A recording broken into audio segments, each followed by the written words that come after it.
I think I'm live. Happy Thursday. Hello, everyone. Let me know that you're here. Oh, it says I'm now live. I think I was live before. Welcome back to Higher Perspectives. I'm going to get you up here on my phone so I can see any comments coming in. Say hello when you have tuned in. Thank you, Tori. Tori says, I am live. Yay! I'm so happy to be here.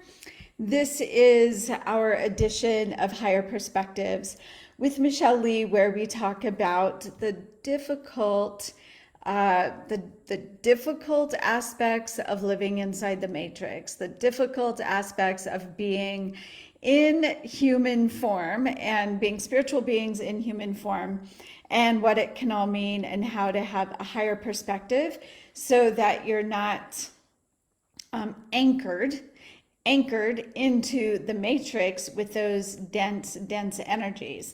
And before we get started in today's topic, I want to thank those of you that have personally sent me emails and thanking me for tackling these big issues. Believe me, I so appreciate it, because these aren't easy topics. And when I was sharing with Megan that I was going to do this series, she was like, that it's so easy for people to think that you don't have compassion, or that you're disconnected, or whatever. And I'm like, I know, it freaks me out, right? But here's the deal. You can have higher perspectives and be compassionate.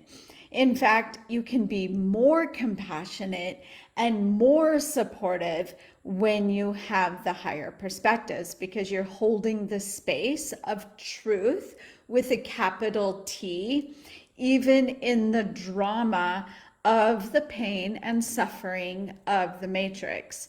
And there's just no getting around pain in the matrix. I mean, we chose to have this 3D experience, and to experience ourselves as the divinity that we are, in ways that are not able to be experienced in heaven, right? When we are one with the divine, we don't experience things like loss, pain, grief, all those other ways of suffering. We came here to have those experiences, and we get to remember that this is just one point in time on the matrix. And this is one little piece in all of creation, right? There's so much out there, and we've all chosen to come and play in this very narrow playing field, right? So I want to thank all of you that have shared with me your thanks, and that I have somehow supported you.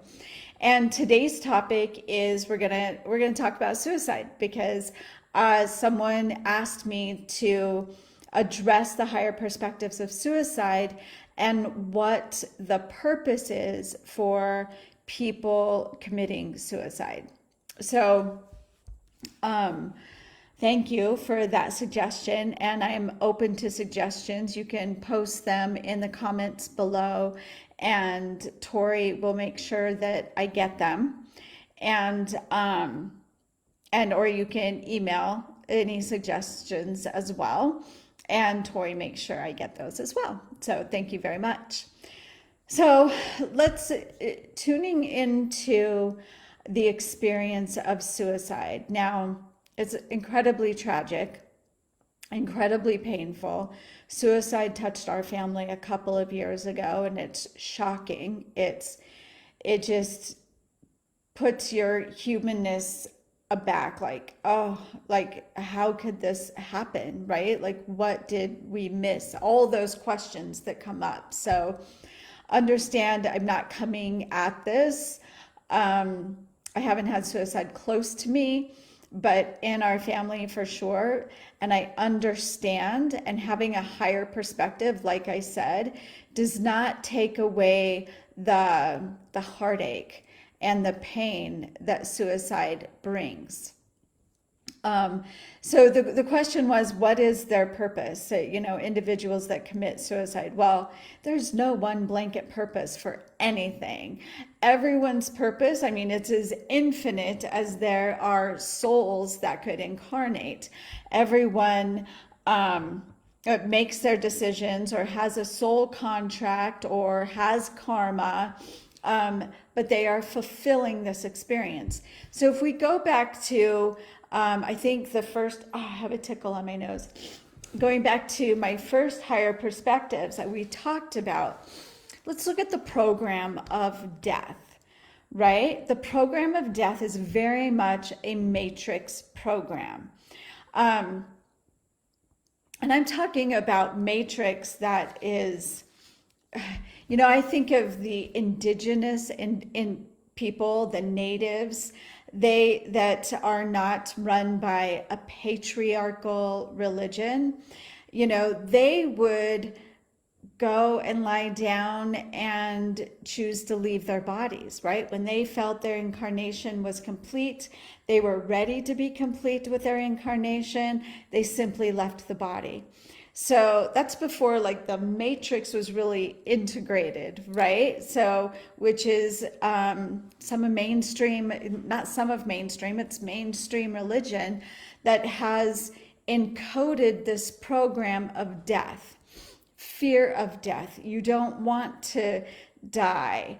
The program that a long life is a good life, right? And so there's this coding and programming that death is bad. And when we look at the truth of it is that this life is just one portion of our soul's experience, our entire soul's experience. And we're having multiple lifetimes at this point, right? There is no time and space. We are incarnated in many different lifetimes. There's no past life.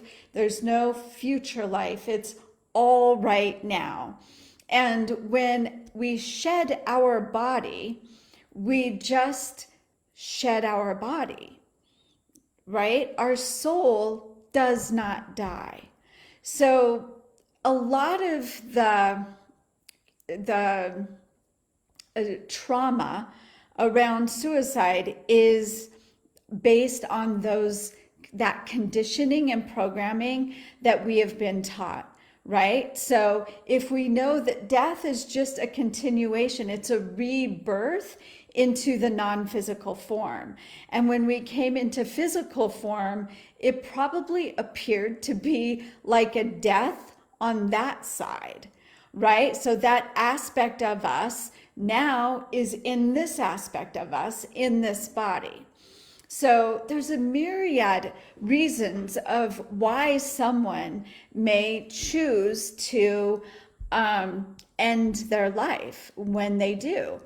It could be, number one, that they're fulfilling a soul contract with their family, right? Like they came in to experience all of the turmoil that would lead them to take their life. And that's another piece that's in the matrix, right? That you would have to be experiencing turmoil or pain or mental illness in order to opt out. In most of the time, that is probably true. But when we go back and look at the natives and the indigenous peoples who understood, who weren't disconnected from their memories of who we truly are as spiritual beings having a physical experience, right? They chose, okay, I'm complete here. I'm done here. I don't want to do this anymore. Right? But when we have this experience of individuals choosing that, the purpose can be soul contract. The purpose, it could be for everyone around them to come to terms, right? Think about all of the triggers that happens within a family when someone chooses to take their own life, right? There's the thought of it's my fault. We weren't paying enough attention. We should have done something right. It triggers so many things that want to be healed, So maybe it's the greatest blessing in that family, kind of like, I will do this. I spoke in a recent video about the book, The Little Soul and the Sun, Neil Donald Walsh. I refer to this book often because it truly is transformative. I would get online and order it as soon as you can. But the little soul tells God, I want to experience forgiveness.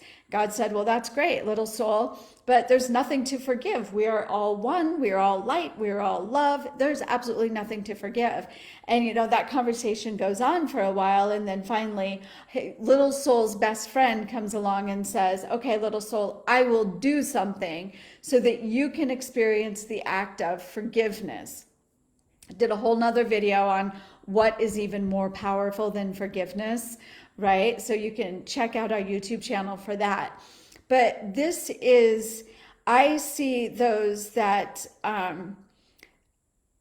that take their life. It can very much be as much of their soul contract as anything else, right? Like I have, Sylvia Brown said we have like 5 exit points or something.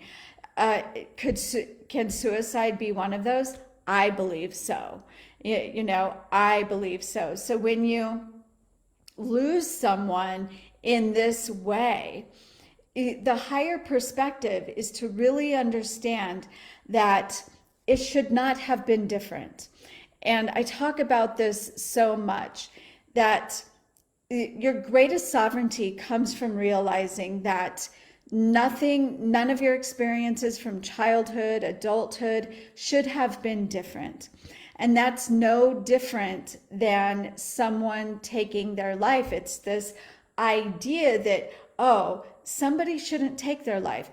Sovereignty includes, we made the choice to come into this incarnation, right? We can also make the choice to leave it, right? That is the whole sovereignty piece. What mainstream religion teaches us is that everything is God's will, right? You were born because it's God's will. You were conceived because it's God's will. You're 55 years old and you got pregnant. It was God's will, right? And that you pass over into another, you die because it was God's will.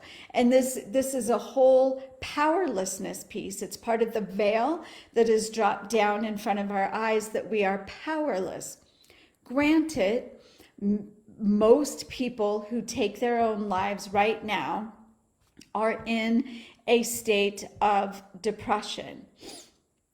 But that doesn't mean that wasn't their soul's contract. It was absolutely their soul's choice to fulfill an experience for their loved ones, right? So it's letting go of the idea that it shouldn't have happened, that we do have free will, free choice. It's like in the Matrix, we have been conditioned that accidents happen, right? And we have to come to terms when we lose someone that way. But that was God's will. But if someone chooses to take their own life, that somehow wasn't the will of the divine, when we are all divine. We are all whole. We are the light. And so when suicide occurs, it can trigger, it triggers great things, right? We have great charities, we have great awarenesses around mental health, right? And that triggered that. It can trigger healing into the families. Of course, there's always free will, free choice. It can also trigger a Great Depression. It can trigger anger, right? There's a lot of anger around, oh, anyone who does that is cowardly. I happen to disagree with that. That really takes a lot of courage, right? To not know what's on the other side and let yourself go. So consider all of the stories you have around this particular topic. Are they true or are they programming, right? I know in the movie that Robin Williams did, What Dreams May Come, they showed that once, I think his wife committed suicide, took her own life, and then she went into this very dark space, which would make sense because if you're in a dark space, you're going to go into a dark space, but only temporarily, right? It's only a temporary situation. I believe that those indigenous people who laid down and said, okay, I'm complete with this incarnation, they didn't go into a dark place. They knew their sovereignty. They knew their sovereignty. Now, if people understood their sovereignty and they weren't so caught up in the matrix, would they have the desire to end it? Probably not. But that's why we came into the matrix, to have the experience, right? To have that experience. So breaking free from the dense energies that keep us, the dense emotions that keep us anchored in the matrix, this is the way, is understanding that we each have sovereignty. We get to exercise our free will.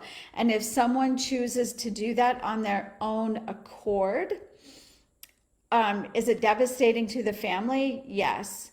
Should it have been prevented? Not if it was the soul's contract and that they're playing out a contract for their families and everyone around them, or if that experience is what triggers the next awakening, right? Light always comes from all of it. There is an evolution of the soul, that always comes from the experience, because it all belongs. It all belongs. I want to see if there's any comments. Thank you all for being here. I don't think I see any comments. Oh, there we go. Let's see. Maybe I am seeing them. Hello to those who are saying hello. Hi, Sue, you're here. Thank you, Gloria, for being here. But yeah, that's how I see it from the higher perspective. At a soul level, there is no right or wrong. There is only experience. And everyone's experience trickles out, and it is for the evolution of everyone involved. It's for the evolution of everyone it touches. So thank you for tuning in here. For those of you who, well, I'll leave it there. Notice that Megan and I are teaching a free masterclass on Saturday, and you can register for that. That is in this Facebook group. And please, post your questions, post your suggestions for topics. I'm here every Thursday for Higher Perspectives to help you disconnect from the matrix and raise your vibration. Raise your vibration to be that of unconditional love, unconditional acceptance, light and truth, to be the expression of divine light and divine truth. So thank you all for being here. I look forward to seeing you next week. Mwah. Bye for now.